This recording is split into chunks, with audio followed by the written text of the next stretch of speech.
I think, there was probably some fear when we first heard a lot of these large companies coming in. The thought was, are they going to be bringing with them their tech talent, and it's going to create more competition? But I think what we've seen is it's a rising tide lifting all ships. I'm super optimistic and excited about the next few years, thinking about creating that vision and the strategic plan to really get there and get our city really rising with the influx of tech jobs.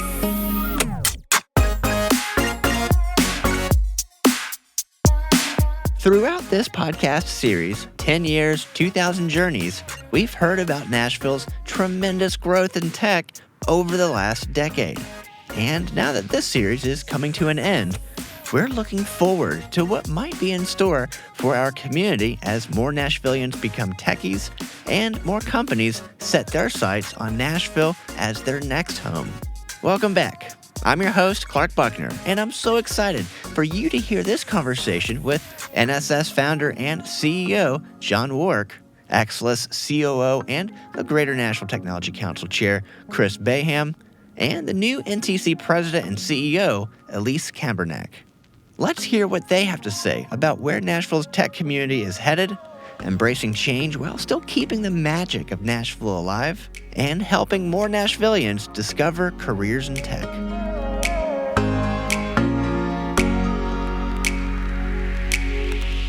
My name is Chris Baham. I'm the Chief Operating Officer at Exelis. We're an AI-driven healthcare company.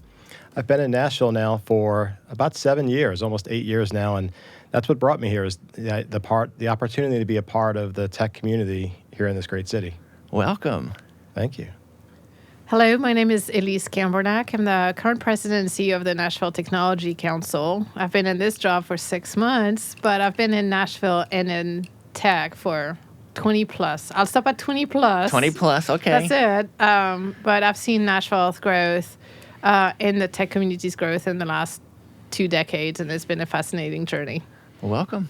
Hi, I'm John Wark. I'm the founder and CEO of Nashville Software School, and I've been in tech in Nashville, employed since we started the software school, so 10 years. And sort of tech adjacent before that, when I moved to Nashville in 2005, was doing some startup mentoring, things like that sort of got me connected into the tech community. But I've been in tech for 51 years. 51. Oh, my goodness. Well, I am so happy we have this group together. Of course, this is audio only, but what I'm holding in my hand is a little plastic glass, a little bubbly, a little celebration, because this is our final episode of this particular season of this show, okay? So it's 10 years, 2,000 journeys. It's been all about taking a rewind, looking back at all that's been happening, and we've had a variety of wonderful conversations. And now, with you all here, we're going to be talking a little about what might be on the future, what's on the horizon. So with that, cheers to everyone. Mandy's in here with us, and Sassy Pup sitting next to she's been joining us as well for most of these. So cheers, everybody. Thank you for taking the time. Cheers. Cheers. So we've got some real perspectives in this room, a variety of perspectives. And Chris, I want to start with you. I mean, most of our conversations we've had, I know we've talked before as well in the past around your experiences and being engaged in the Nashville tech community. But when you start to think about what you think is coming up next, we've seen Nashville grow unbelievable amounts. What is on your mind right now? Well, I think you're absolutely right. We have seen such a growth in the Nashville tech community over the last 5 to 10 years. In fact, I'm really fortunate to be able to serve as the chairman of the Greater Nashville Technology Council. And 3 years ago, we met as a board, and we talked about what should be our goals, what should be our real focus going forward. And we set a big, hairy, audacious goal of doubling the size of the tech workforce in the next 5 years. And at the time, we all thought it was a great goal to have. It was ambitious. Never thought that it was actually fully achievable. And I'm really excited that 3 years in, and we're on track to do that. And so it's just an unbelievable journey to get to this point. And as I look ahead, I don't think there's anything really stopping us. There's nothing in our way to continue that growth going forward. We've had an unbelievable influx of new companies into the area. We've also had some great growth of companies in the area, both large companies with the technology presence and a lot of healthcare and non-healthcare technology startups too. And so it's just, I think we're really well positioned for growth as we move forward into the next 5, 10 years and beyond. That's exciting. And you're seated right next to our new NTC president and CEO, Elise. So, yeah, when you hear about the BHAGs that are being described, what are you thinking? Yes, my boss is right. We've achieved, 52%, I think, after the 3 years at the end of 2021. So that's an exciting number. We're halfway through. And I really concur with Chris on looking at our growth, not just on the number of companies that have moved in the last 5 years or the number of or number of people who have moved, but also the number of tech jobs. A study was published in the May of 2022, studying really the migration of the jobs, tech jobs in particular, during the pandemic.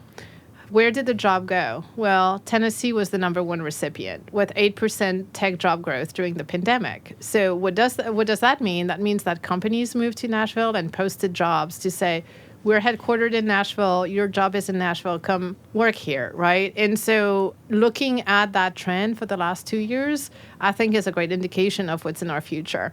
Can't predict it fully, but the last 2 years have shown really us the roads that we're really embarking on. It's funny to hear you mention the BHAG, right?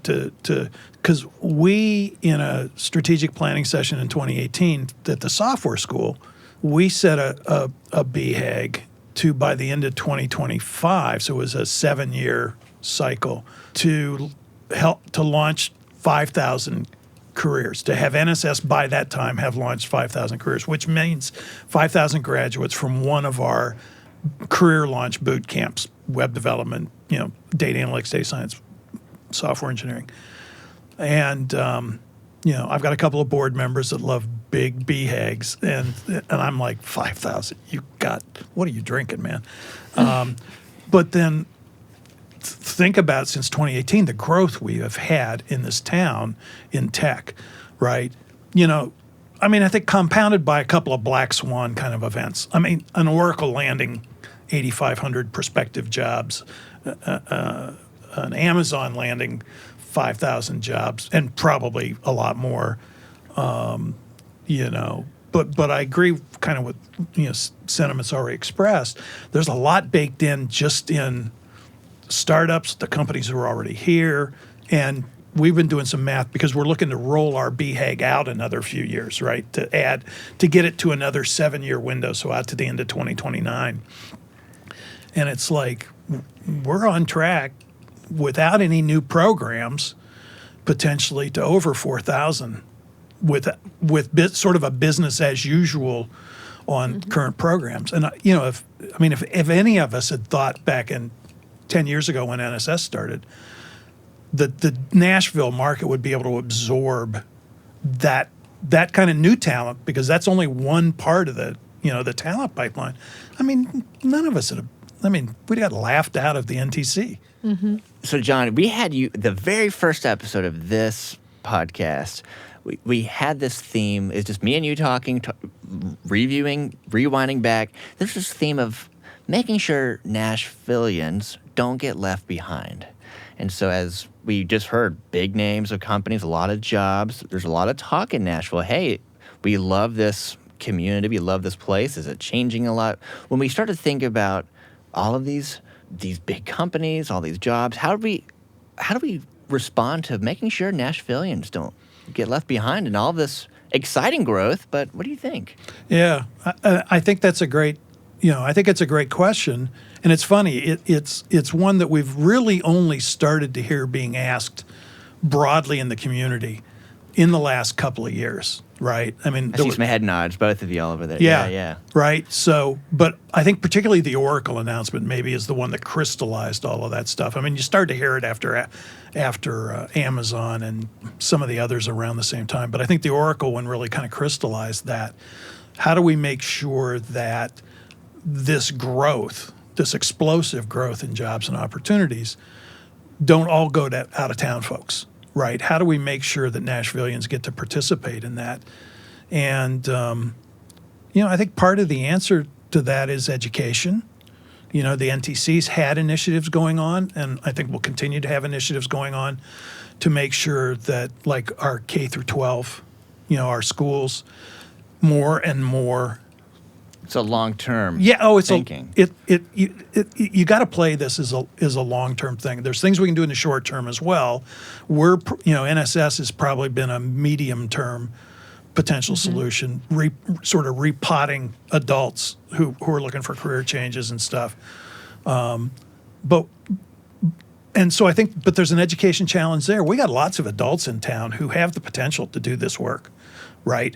But who don't realize it's never been presented to them as an opportunity, and they don't understand the jobs and stuff. So I think we all have a lot of work to do on educating the community, but then making sure that the K through 12, as our next generations rise up, that they get exposure, right? And they get awareness. And then, hey, if they decide they want to do something else, of course, that's fine, right? But I think one of the big risk factors is a lot of local people get left behind because they still just don't realize that there's opportunity there for them to grab. So I think as we look forward, there's a real opportunity for us in the community is education. Not education like, you know, we do, educating on the skills so much, but awareness building.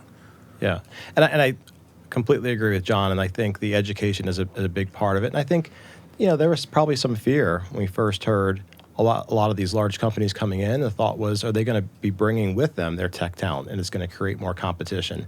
But I think what we've seen is it's a rising tide lifting all ships. First, they haven't always brought in resources. There's been a lot of opportunity for Nashvillians to be able to find jobs with those companies. And the other thing that's happened is, as that has occurred, we have seen individuals migrating to Nashville as well, looking for those opportunities. So while we do highlight, and it's important to highlight those large companies, I think it's also then the rest of the growth within existing corporations.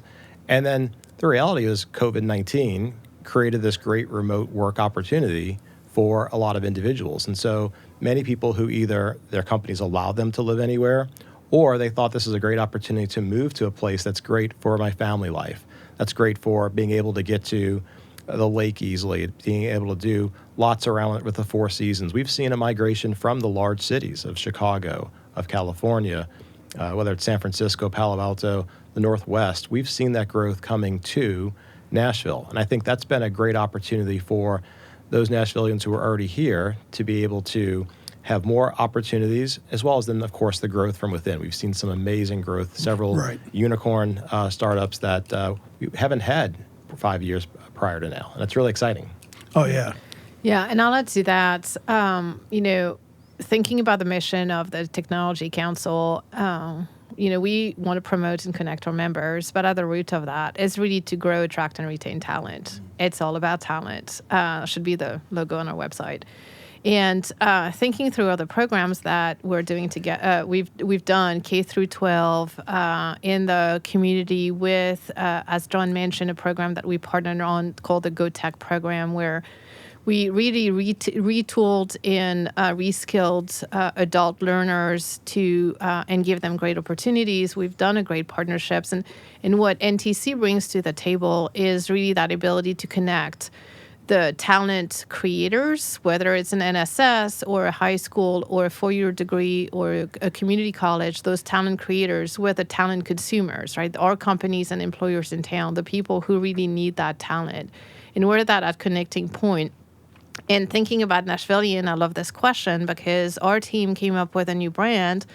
You know, I hope this is not going to really stalled our launch, but we had a program called Tech into Nashville that launched in the fall of 2021, really attracting talent to come into Nashville. And the yang to that yang is really a new program that we're going to brand Nashville into tech. And how do we connect all those programs that we had and create a cohesive story so that we really raise all our Nashvillian into a tech sector? So to John's point, this means in looking at our programs and how we're getting middle schoolers excited about tech? How do you get the sparks into their eyes to say, oh, this is cool, maybe I need to do that when I grow up? To working with high schoolers and showing them the different career pathways. This is what you could do in a 2-year degree. This is what you can do in a boot camp. And, every path is different for everybody. These are the areas you can get into college. And then when you get into people getting close to being ready for work, how do we give them part-time work opportunities with tech employers, summer internships, entry-level jobs, and that's the full continuum. It's like from K through, right, first tech job. This is our Nashville into Tech, and it's really about partnering with a lot of the community partners who are already tapping into underserved communities and groups in town to really look at those as potential feeders really into those programs and providing that support system. So people who might have an aptitude for tech actually get an opportunity to learn it despite their socio-economical conditions, right, situation. Right. Yeah, and, to jump on something that Chris said, COVID-19, whether we like it or not, has sort of redefined how work gets done, right? I mean, the genie's never going to go back completely in the bottle. We're never going to have everybody, right? I mean, there's been a trend for 20-some years of tech workforce becoming slowly more remote. Well, everybody went remote, and now there's going to be hybrid, but there's a lot more remote jobs. What that does is allow us to, I think, change the way we think about talent in Nashville and opportunities in Nashville, because we can think about the tech workforce here as not just the people who work for somebody where the job is in Nashville.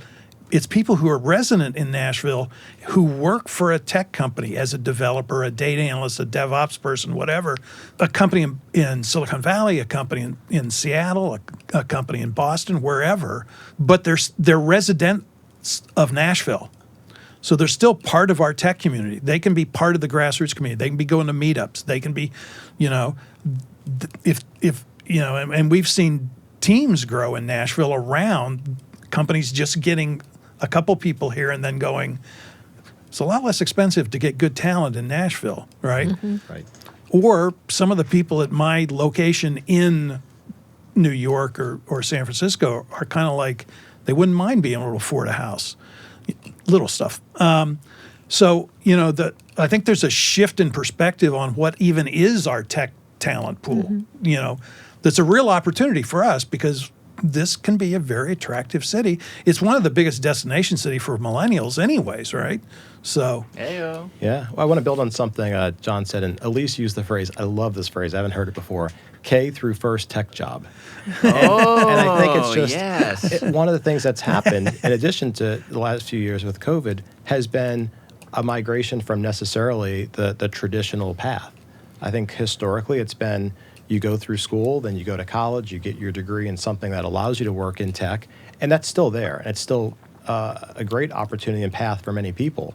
But I think it's these alternative pathways that are really interesting, and obviously the Nashville Software School, big part of that. But now we have people who don't necessarily need to go through to college, or they do, and then choose a different path later in life. And I think that is also a way that we create that additional tech talent, not just from coming in from the outside or already being here through a traditional path, but now we provide opportunities, and those opportunities are here for those individuals to be able to better themselves and contribute to the tech community. Very much so. I was chatting just yesterday. We had another NSS demo day, and one of the graduates, a young man, 18 years old, and he is clearly ready with the skills and ready to do this, and he just decided not to go that particular route. It's all about options, is what I'm hearing from everyone in here. Options. Yeah, it's all about options, and I think having a support system and a collaboration, let's say between NTC and NSS, what NTC can bring that to those students is really, for example, giving some coaching on workforce preparedness and things that you might get more access to if you go through a 4-year education program. If you have a 4 or 6 months boot camp, you may not even have the time to have those classes. So let's layer on a little bit of that coaching and that do the finishing school, right? So that our students whether they're a career transitioner or an 18-year-old, they know how to set up their Zoom so the background looks fine for an interview, right? And it's A not lot of small details that Small make details. make big impact. that makes a big Yeah, impact. absolutely. Exactly. Well, Elise is right about the support system. John mentioned the number 4,000 through the Nashville Software School. It creates a network effect. So now there are individuals who can look to others who have been able to do this and they've been successful.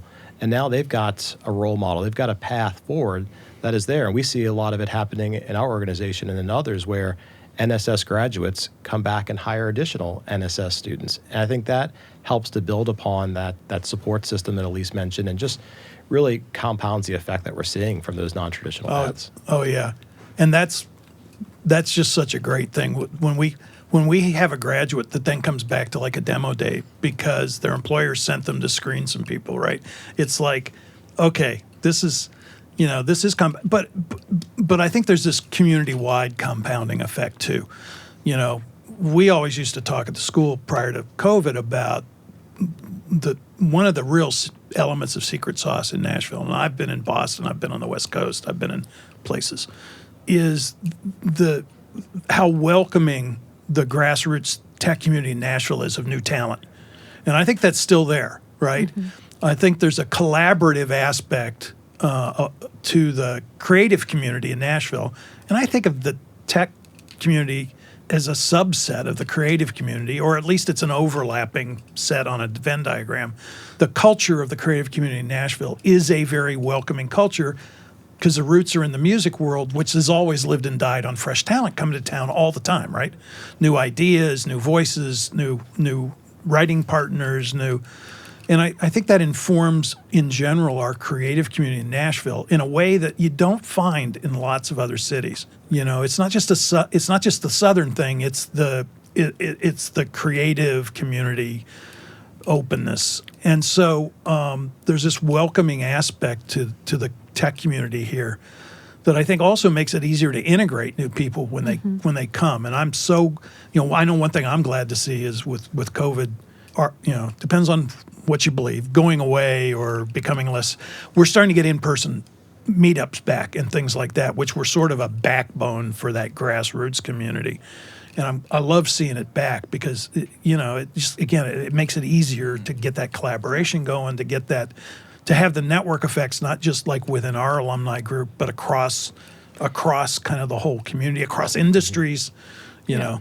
And to add to that, John, I think too that we're a very collaborative town. Our members at NTC are very, very collaborative. So when they see somebody do something that works, they're going to go, hey, how did you do this? And they share their secret sauce. And because we know we can compete for tech talent all day long.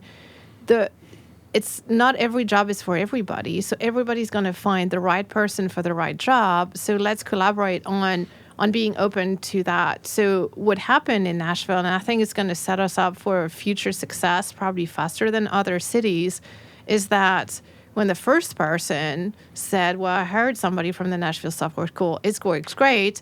These are the parameters in which it works great. It's not for every job. It's not for every team. And this is what worked great with a mentorship, having an internal mentor, blah, blah, whatever they set up as a program.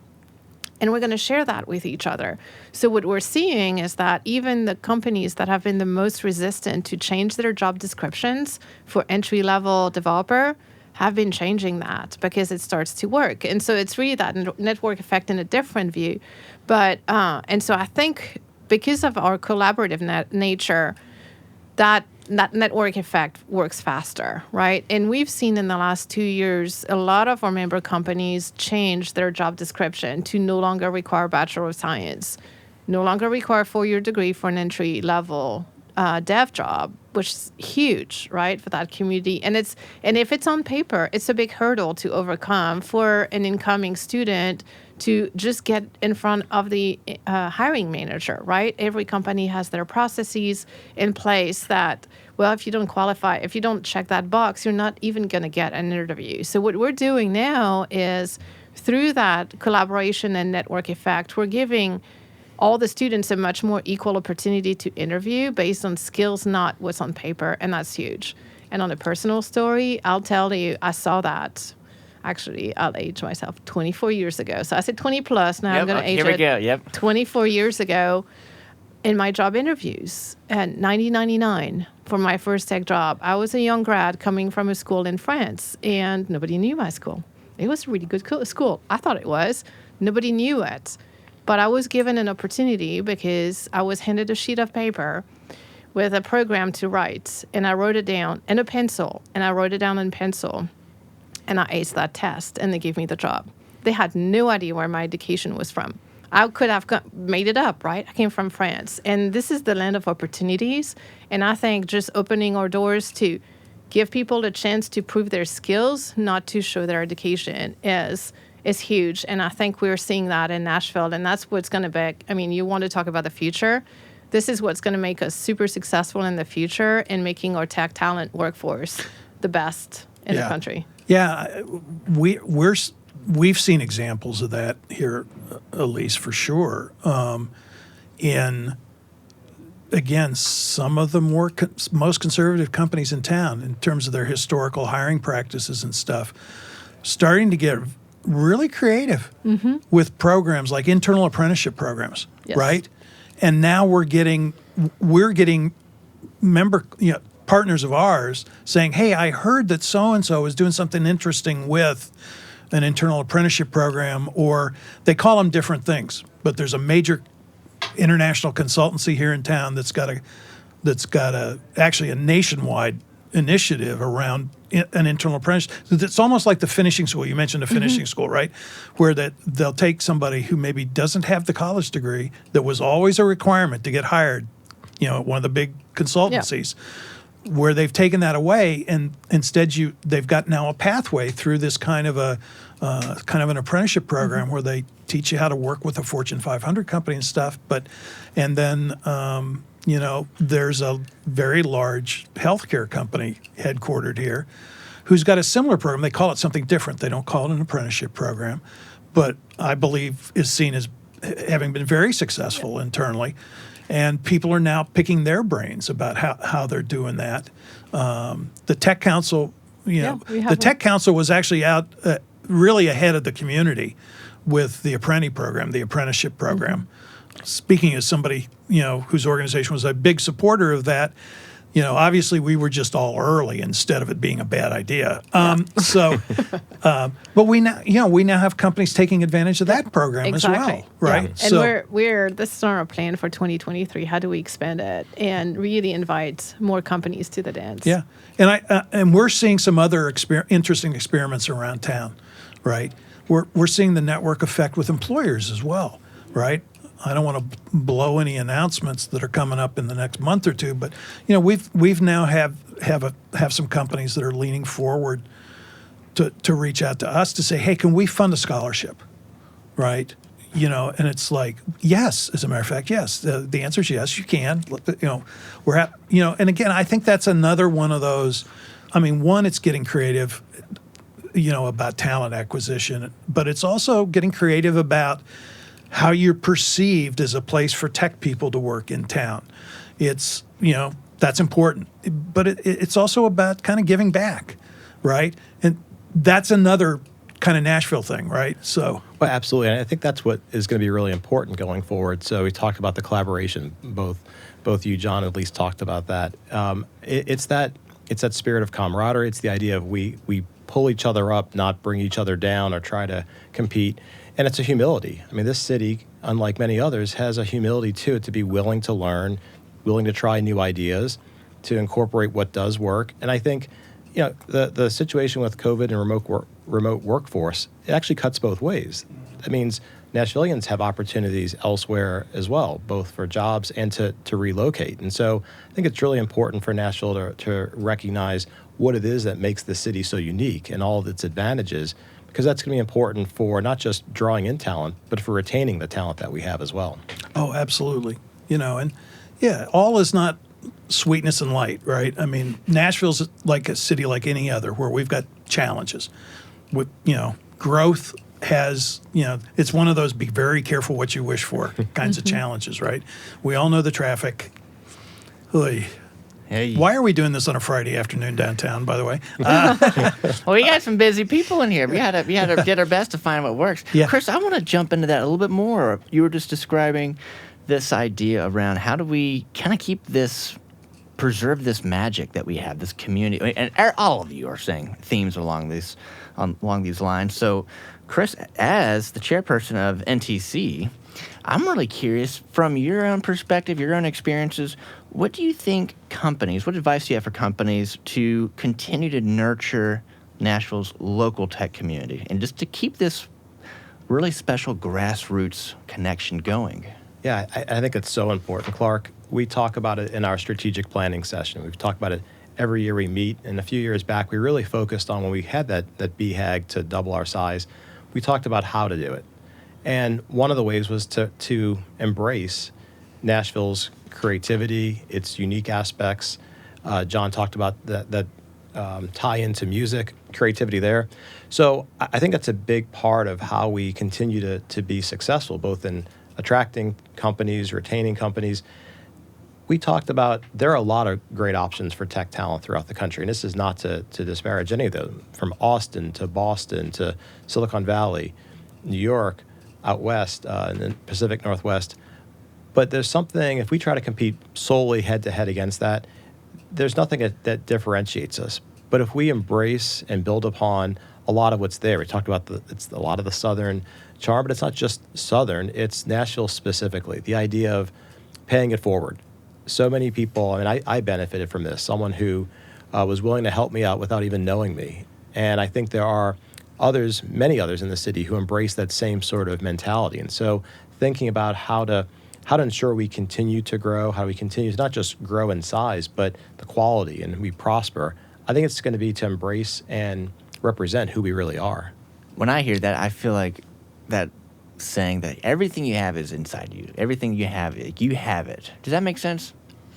It does. And to add to what Chris said, so the third prong of our mission is create an opportunity to giving back to the greater Nashville community. So it really resonates with our spirit as a city, with our secret sauce, with our willingness to help, and thinking about how our grassroots efforts continue to grow in the future and how we keep Nashvillian first is now that giving back. And for me specifically at NTC, I'm surrounded by 550 members who have from... It just keeps climbing. I love it. You're really from, keeping the... the two people start up in their garage to Fortune 100 companies, and they have employees in town. And the giving back is, how do we collectively align all those employees who want to give back to the same mission, giving them a guideline and guidebooks? This is how you're going to get kids excited about tech. And really, we're on the way to creating that, to aligning all that program in that Nashville into Tech idea. And I think that's how we give back. And the best surprise I've had in my first few months is when I go into companies and talk to, I think in one of our member companies, it was 60 engineers and business analysts or whatever, about what the Tech Council is. Well, they know a few things. They might have come to the Analytics Summit or to a summer party. And when I start to talk about the giving back to the classroom, their eyes lit up. I'm like, they're I didn't know you did that. And this is what we want to capture, is that excitement for those parent of children who see that their kids don't have the passion for tech that they have. How can they impact that? And so that's how we are gathering that up and really align with what Chris said, to really pay it forward. And our member companies and their employees are, I think, the best volunteers we can ever find. So, and just to add to that, it's also the support we get from all the local community, Chamber of Commerce, the Entrepreneurship Center, the National Healthcare Council. There are so many supporting organizations, in addition to the NTC and NSS. There's so many that are working together towards that same goal. You don't always find that. Like John, I've lived in many cities as well, too. And sometimes you are successful in spite of what might be there you have to overcome. Here, it's just such a fertile ground to be able to build off of. And how those large companies came to town, Clark, that was through a large part of government, private, public cooperation. And I think that is so critical. That's part of the magic I think you talked about is it's not just individuals lifting each other up. It's the entire community recognizing this is the best outcome for all of us. That's great. This has been a wonderful kind of bookend to this season. So as we're wrapping up here, are there any final thoughts? And John, specifically for you, I'll be curious to hear directly from you. What do you think might be next from NSS the next 5, maybe 10 years? And that is a long way. I mean, you're already shaking in your chair when I said that. I know that even when I asked you that when we first started this with the first episode, it was like I can barely think just a couple of years because things change so fast. But we'll come back to you, John. So, Elise, maybe we can hear kind of the thoughts around NTC. What do you think might be coming up and what that means for the community? Chris, as well. Any final thoughts from either of you first of, what's, I hear a lot of optimism. So, yeah, Elise, starting with you. Definitely lots of optimism, I think. I'm not going to venture. I'm going to dip my toe in the water right now, not really commit, but I'm super optimistic and excited about the next few years. I think really creating this cohesive program to raise Nashville into tech is going to be critical. Nashville into tech. Nashville I love into it. tech. Yeah, it's the yin yang you were The kind of yin yang to and tech into Nashville. Will you keep tech into Nashville or kind of making a shift? No, we're keeping both. Now we have two different aspects and I really making like them it. work together, right? Thinking about creating that vision and the strategic plan to really get there and get our city really rising with the influx of tech jobs. So that's going to be for me on the lookout. And of course, the tech into Nashville, we're going to keep that. We didn't talk about it today much, but we need additional people to move into Nashville into senior tech jobs. It's great. Sure. It's great to really educate and skill up our Nashvilleian to be ready to take a tech job. But when you skill up, you still have an entry job. What we need is also an influx of senior talent. So this is my yin and my yang. And it's focusing on how they work together and create that strategy and support the community. Cool. I think it's hard for anyone to have a crystal ball and look ahead. Absolutely. Absolutely. But I think what I look at and see is whether it's the NTC, whether it's the National Software School, whether it's other parts of this tech community, it's that ability to continue to adapt and understand what's going to be important next. And I think back with the NTC and its Analytics Summit, which at its peak pre-COVID had over 800 attendees, and we hope it'll be back to that level again. I stopped by this year. It's really great. Yeah, it's very large, and not just large in terms of count. People come from around the world, and those that are here from Nashville as well contribute so much to it. That didn't exist 5-6 years ago. I look at what the Nashville Software School has as far as programming. They have grown and evolved and added new functions to it. I don't think any of us know what will be the next big thing in 5 years or 10 years, but I think what we can count on is all of these organizations and individuals adapting and evolving to be able to support that. And that, to me, is what's so exciting to know that there's that continuity that's there, that we've got that ability to, again, be humble, recognize that the goalposts have moved. We also need to change and adapt to it. And if our track record is any indication, I think we're going to be in a great spot. Great. I love it. Love the optimism. All right, John, what do you think? What do you think's coming up from NSS? Well, what's coming up for NSS has really got to be filtered through the context of what's happening in Nashville, right? And, I think the summary of a lot of what we've talked about as you project forward is change, right? So, so staying adaptable, staying agile, to put it in techie terms. For us, it's sort of keeping some of that entrepreneurial startup kind of agility. Because the other thing that's happening here is the community's just not growing, but the nature of tech work continues to evolve. There are new types of jobs today that didn't exist 7 or 8 years ago, or certainly the title didn't exist, and things have morphed, right? There's explosive growth in certain types of work. Any kind of analytics work, I think, is just exploding. But that explosion in data-oriented jobs is creating new classes of jobs. Data engineers. I don't remember seeing data engineers advertised 4 or 5 years ago, right? Now we've got employers going, when are you going to start a data engineering program? It's like, I don't know. You want to talk about that? So we're seeing that layered on top of everything else. We've got the constantly changing nature of tech and tech careers, tech skill needs. So I think part of what I see for us is trying to identify with our partners, our employer partners, the members of the NTC and everybody else who hires from us. What are those emergent types of jobs, and when do they reach enough critical mass that it's economic for us to start a program to create yet another pathway for more Nashvillians to get into tech, right?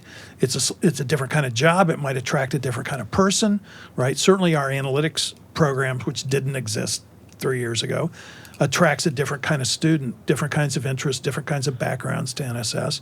And I can see that, we're looking at a couple of new career pathways, that we don't, where we don't think there's enough talent being produced from what we hear from employers that we're looking at, for the next 2 or 3 years. So I think, I don't see anything in tech that suggests that those emergent types of jobs are going to change, right? I mean, over the last few years, DevOps has emerged as a big thing, but again, we've got data engineering, we've got, cybersecurity nationally is a massive shortage of talent. I mean, so there's lots of opportunities there, all of which potentially create new career opportunities, job opportunities for local people. So I think, for us, I think a lot of it is just staying on top of those trends and trying to find the sweet spot when there's enough demand from employers to make it worthwhile to start training people for those kinds of jobs, right? We don't want to get things when they're on the far left-hand side of the hype cycle and nobody's hiring them yet, right? We got to wait till, a little later. But so I think for us, that's a lot of it. And then just continuing to build connections and relationships and stuff out into the community where, kind of a theme that Elise was talking about is partnerships. How can we work with other community organizations, nonprofits, whoever, who are serving different audiences in town where there are pockets of talent that could get these careers where maybe we as NSS don't have a channel to communicate with them, but if we partner with somebody, we can get to them, right? So and spread that word, and hopefully give some more people opportunities to, for these kinds of career paths. Which again, let's face it, these are great career paths to be on. So it's great. Well, I so appreciate the three of you, your time today. I really have enjoyed hearing your perspectives, and want to thank you. Also want to thank Mandy here in studio with us, and I also want to shout out our producer Jessica, who's traveling right now, because you all, NSS storytellers, really helped make this possible with this entire series. So thank you. And with that, look forward to keeping in touch and seeing all these exciting initiatives continue to roll out. Thank you. Well, thank you for having us. Yeah, thanks, Clark. yeah, thanks, Clark. Really appreciate your work on this series. It's been great. Thanks, man.